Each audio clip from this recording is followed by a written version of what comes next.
La prière que Jésus adresse au Père à Gethsémani, dans le jardin, semble ne pas être entendue. Père, si cela est possible, éloigne de moi ce qui m'attend. Il semble que le Père ne l'a pas écouté.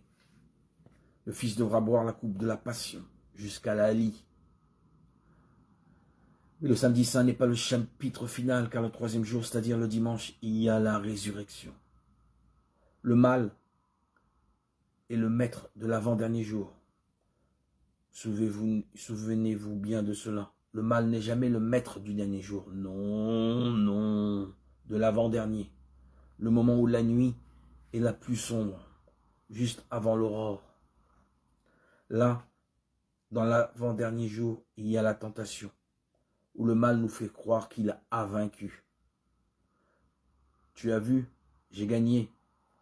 Le mal est le maître de l'avant-dernier jour. Et au dernier jour, il y a la résurrection. Et le mal n'est jamais le Seigneur du dernier jour. Dieu est le maître, le Seigneur du dernier jour. Car celui-ci n'appartient qu'à Dieu. Et c'est le jour où s'accompliront toutes les aspirations humaines de salut. Apprenons cette patience humble d'attendre la grâce du Seigneur, d'attendre le dernier jour. Très souvent, l'avant-dernier jour est très laid, car les souffrances humaines sont laides.